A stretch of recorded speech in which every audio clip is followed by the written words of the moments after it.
जय श्री कृष्ण। राधे राधे। कार्तिक पूर्णिमा के बाद जो ये कथा सुनी जाने वाली है उस कथा के बारे में बताने वाले हैं। बहुत ही शुभ माना जाता है। जिसका घर बनाने की इच्छा हो रही है या घर बनाने के बारे में सोच रहे हैं, ऐसा कुछ प्लान है तो ये कथा अवश्य सुने। उसमें से आपकी जल्दी मनोकामना पूर्ण होती है और अच्छी तरीके से आपके घर का निर्माण होता है। तो ये कथा अवश्य सुने जो लोग ये सोच रहे हैं घर मकान बनाने की लिए। तो उसके लिए आप सुनना है। उस स्थान को अच्छी तरीके से आपको साफ कर लेना है और साफ करने के बाद मकान की जो आकृति है उसको एक आटे से निर्माण करना है। जितने का आप मकान बनाना चाहते हैं, जितने कमरे आप बनाना चाहते हैं, उतने कमरे आप इस डिजाइन पे आप बना सकते हैं। जैसा सोच रहे हैं उस तरीके से आप आकृति दे सकते हैं। जिस प्रकार की आकृति बने उस प्रकार की आपको आकृति बना लेनी है, इस तरह के आयत का, ठीक है। और चिड़ा चिड़ी की कहानी सुनने से पहले चिड़ी की आकृति आटे से इस तरीके से बना लेनी है। ऐसा लगने लगे कि हाँ ये चिड़ा चिड़ी बने हुए हैं। बस बहुत सिंपल सी आकृति ऐसे बन जाती है आटे से। इस तरीके से आपको बीच घर के मकान में बैठा देना है। जितने भी कोने आपने बनाए हैं कमरे के, उन कोनों पर आपको दिए रख देना है इस तरीके से। और जो सामने का मतलब फर्स्ट एंट्री गेट होता है, वहाँ आप मोमबत्ती लगा सकते हैं या फिर आपको दिया ही जलाना है तो दिए जला सकते हैं। मेन मकसद है दिए जलाने का कि कहीं अंधेरा न रह जाए। जो कमरे रहें सभी कमरों में आपका उजेला दिखाई देता है। इस तरीके से आपको निर्माण कर लेना है। और सभी में तिलक चंदन जो ये कुमकुम है सब कुछ लगा देना है। चिड़ा चिड़ी पे भी आपको लगा देना है। लाई और ये जो खील बतासे होते हैं इनको भी आपको चढ़ाना बहुत ही शुभ माना जाता है। जिनका मकान निर्माण होना है उनका तो और बहुत ज़्यादा शुभ माना जाता है, तो उनको ध्यान से इस कथा को सुनना होता है। इस दिन आपको खिचड़ी मूंग दाल की और चावल का खिचड़ी दान करना होता है और कुछ दक्षिणा भी। सुनने से पहले आपको उस मूंग दाल की खिचड़ी चावल को हाथ में लेना है और कथा को स्टार्ट करना है। कथे में एक समय की बात है, जो 4 चिड़िया रहती थी एक पेड़ पर, और वो कार्तिक पूर्णिमा के दिन स्नान करती हैं और सोचती हैं कि हम स्नान करके खिचड़ी बनाएंगे। स्नान करके आती हैं और खिचड़ी जो भी जिसके पास होता है तो थोड़ा थोड़ा मिला करके खिचड़ी बनाती हैं। तो किसी चिड़िया को एक को भूख लगाती है तो वो जाती है तो भाफ जो होती है उस भाफ को खा लेती है और अपनी भूख मिटाती है। अगली चिड़िया जो होती है उसको पानी पी लेती है खिचड़ी का और अपना भी भूख मिटा लेती है। अगली जो चिड़िया आती है तीसरे नंबर की, तो वो खिचड़ी खा जाती है। और जो चौथे नंबर की चिड़िया आती है तो वो कुछ नहीं बचता तो उसको खुरचन ही खा लेती है। तो जो चिड़िया भाफ खाई थी तो वो राजा के यहाँ राजकुमारी बन गई, ठीक है। और जो पानी पी कर के अपनी भूख बुझाई थी तो वो कुम्हार के यहाँ बेटी बन गई, कुम्हार के यहाँ जन्म लिया। और जो तीसरी है तो वो राजकुमारी जन्म लिया राजा के यहाँ, ठीक है। और जो चौथी चिड़िया है जिसने खुरचन खाया था वो हथनी का रूप लिए, तो वो भी वहीं रहने लगी उसी राजा के राजमहल में। मतलब चारों उस राजमहल में एक ही साथ ही रही और उनका चारों का मानव जन्म मिला चिड़िया से। तो इस ऐसी कहानी थी। इसके बाद जो होती है अगली कहानी क्या है, तो उसमें जो राजकुमारी का विवाह होता है। राजकुमारी दहेज में कुछ ले जाने के लिए मना करती है। वो सिर्फ कहती है कि हमारे साथ ये दहेज में हथनी भी जाएगी।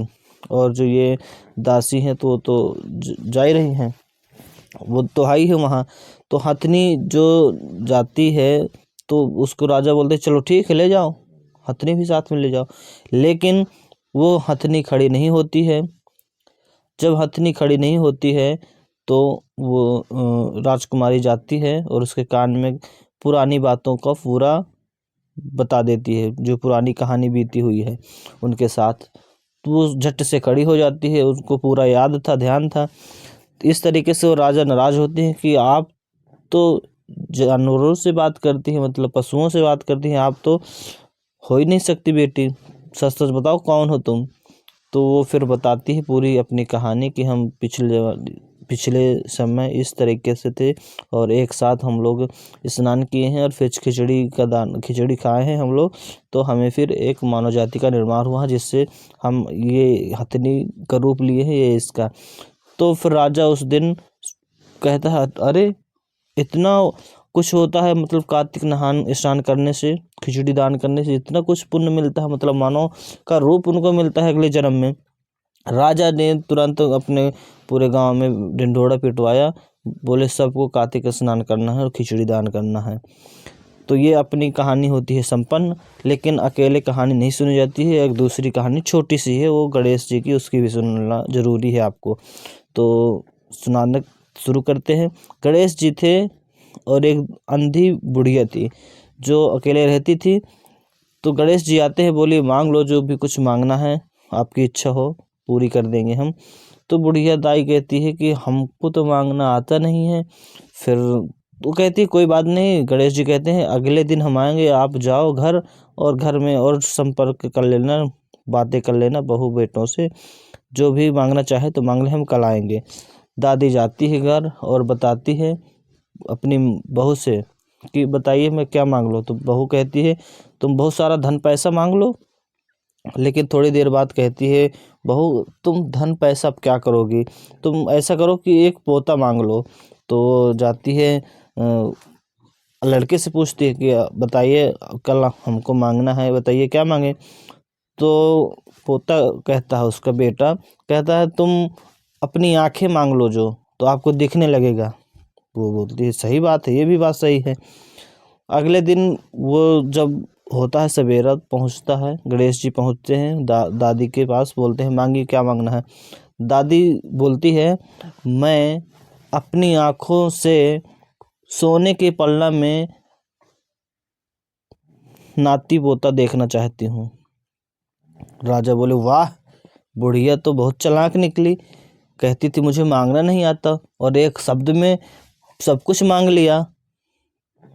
किस तरीके से सब कुछ मांग लिया समझ गए होंगे आप लोग, कि मतलब सोने के पलना में पोते को देखना चाहती है, मतलब धन दौलत भी पाना चाहती है, और लड़का जो था तो लड़के की इच्छा भी होनी चाहती, पोता की जो इच्छा थी वो भी पूरा करना चाहती है, और अपनी आंखें जो थी अंधी थी तो वो भी देखना चाहती है। मतलब ये इस तरीके से संपन्न होती है, मतलब एक शब्द में उसने सब कुछ मांग लिया। इसलिए उसको गणेश जी धन्यवाद देते हैं, वाह बुढ़िया, कहती है मांगना नहीं आता है। तो उम्मीद करते हैं ये वीडियो ज़रूर आपको हेल्पफुल लगा होगा, अच्छा लगा होगा।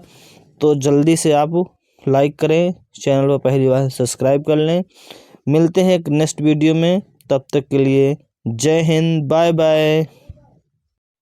तो पूजा पाठ करने के बाद आपको लास्ट में करना क्या है, इस पूजा पाठ की सामग्री को आप क्या करेंगे, तो ये जो खिचड़ी है आपको दान में दे देना है, ये प्रसाद जो है तो किसी कन्याओं को दे देना है। इसको भी आप घर पे जो चढ़ चुका है उसको नहीं रखेंगे पास में, दान में दे देंगे। यदि आप कोई कपड़ा साड़ी भी चढ़ाए हैं तो उसको कोई गरीब लड़की की जब ब्याह हो उस पर दान दे सकते हैं। पैसा रुपया जो दक्षिणा चढ़ा है उसको घर पे बिल्कुल भी नहीं रखेंगे, उसको भी दान में दे देंगे। अब बात आती है जो ये नीचे आटा है, तो इस आटे को भी आपको फेंकना नहीं है, झाड़ करके किसी तरीके से इसको समेट करके, और जो भी थोड़ा सा आटा और मिला करके इस आटे की रोटियां बना के गाय को खिला देना है आपको। इस तरीके से आपको पूजा पाठ होती है संपन्न। मुझे पूरी उम्मीद है कि ज़रूर आप सब्सक्राइब करेंगे चैनल को, और वीडियो को फटाफट लाइक कर दीजिए, जल्दी से दोस्तों में शेयर कर दीजिए मेरे दोस्तों। थैंक यू, मिलते हैं नेक्स्ट वीडियो में, तब तक के लिए बाय बाय, जय श्री कृष्णा, राधे राधे।